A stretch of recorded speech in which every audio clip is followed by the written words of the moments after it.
Okay, so following on from last week, and we touched on water quite a bit in the session. So I'll just do a quick sort of walk around and show you some of the ways that we use water or we interact with water here on the site of Wishtree. So this we only just put this in last week.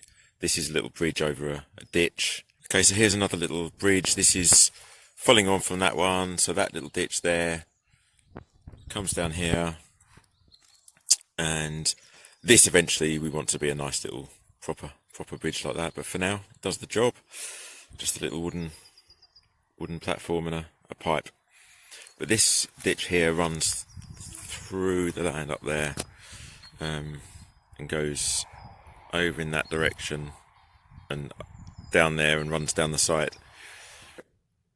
That ditch that we just looked at with the bridges, that runs across the land and goes all the way down here and comes out over there. So that ditch then comes out just here to the left of this sort of bare-ish patch. And the idea is that we're moving the water away from the area up there where the bridges were, so that it doesn't sit on the land so much. But then we don't want it rushing through the land and eroding too much. I mean, we're pretty flat, which is part of the problem, so we've not got a lot of erosion, but we don't want to lose those nutrients. So where you've got this bare strip along here, this is where water just accumulates and just sits for a moment there, and then it slows the water down, it slows the flow of the water down, so that it then much more passively flows into this pond over here, which doesn't look much like a pond at the moment because it hasn't rained for incredibly about 2 or 3 weeks. But this here, this sort of depression full of grass, is actually a pond. So what happens is the water flows through that ditch, just holds up there, and then it much more passively, very slowly, just sheets across this area into this pond. The idea being that any nutrients are then stored before the water then moves on.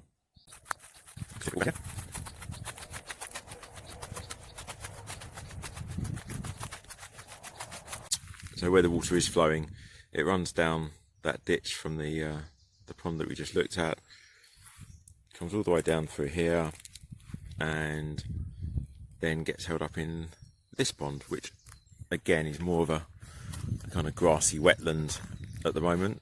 So this is 3 weeks without rain we've had, pretty much. You can't see a lot of water there. It is there under some of the grass, but the idea is with this, and it's not coming through just yet, but we're growing reed mace here. The idea of the reed mace, so the reed mace is an amazing plant. It's got so many uses. It's edible. You can make gunpowder out of it if you want to. But the idea is that stores the nutrients that are washed down with the water. And again, it holds that here. And then what we can do is we can cut down those that reed mace and cycle that back into the system in the form of mulches or compost or what have you. But it's retaining the nutrients that were in the soil further up the landscape that have been washed down, retaining that within the system and holding them, catching and storing energy is the permaculture principle. Holding them in that reed mace so they can then be, as I say, cycled back into the system elsewhere. So also running into that same pond, we have this, just a small ditch that runs through here, and that's coming down from our food forest up there. Okay, so we're in the food forest here.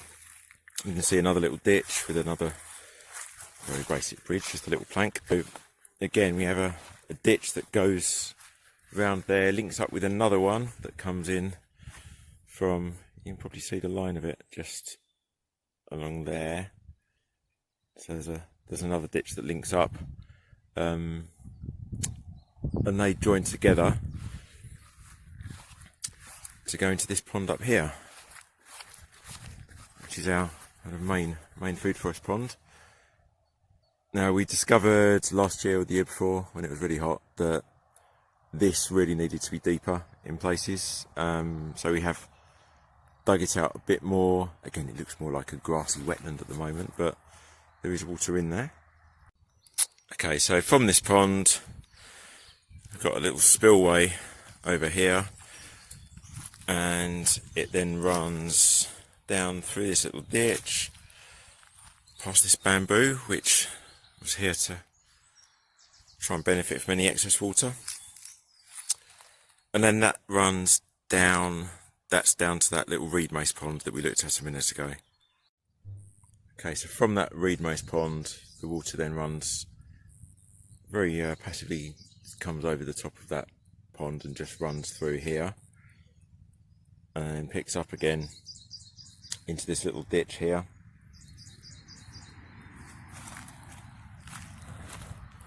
And this runs like a stream for most of the winter, because this is picking up all the water from elsewhere on the site. The idea is really to try and get a balance between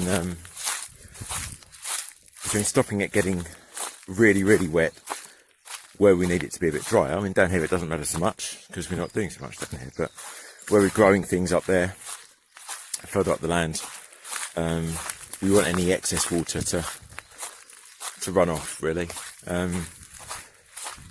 But as I say, be held so we can use it if we need it. When we do get dry spells like this, there is enough water in those grassy ponds if we needed to sort of help water the plants if necessary. And also, as I say, to hold on to those nutrients and keep those within the system here, rather than letting them run off site and somewhere else will benefit from them.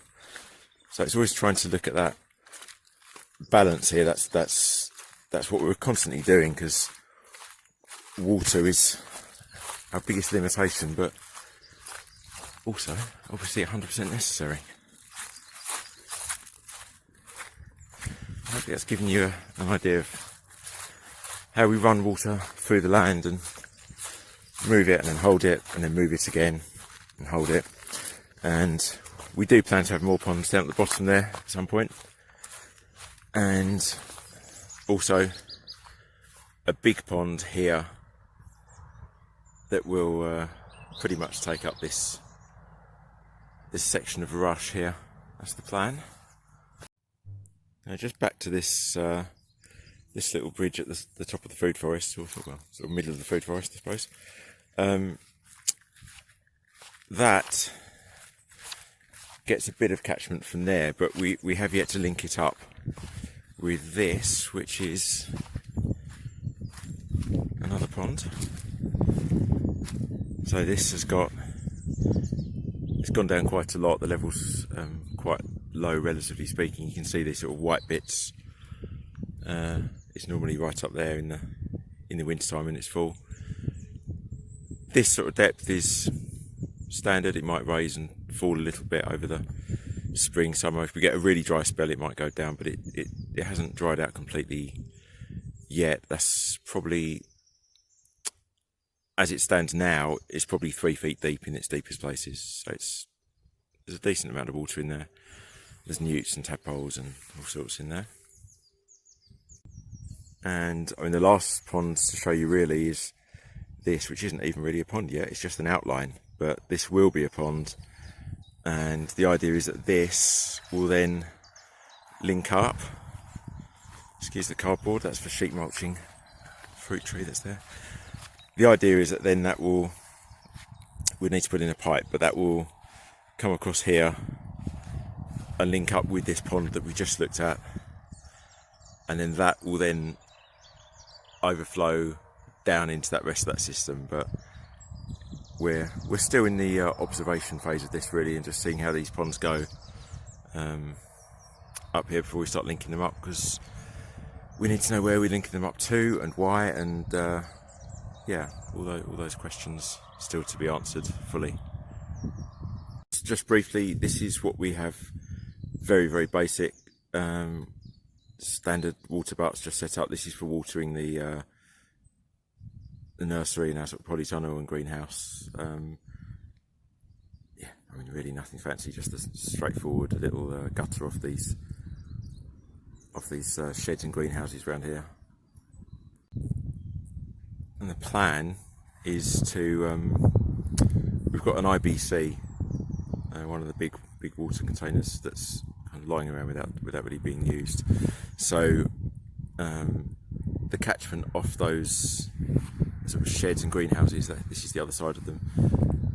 The catchment off there is fine, but there's obviously a lot more water catchment off polytunnel. This is a 25-foot polytunnel, so we're going to rig that up with a bit of a gutter into an IBC around the back, and that will really increase our water catchment and storage for the nursery, which is coming up a little bit short at the moment when we get a dry spell. So just learning from that and increasing our capacity.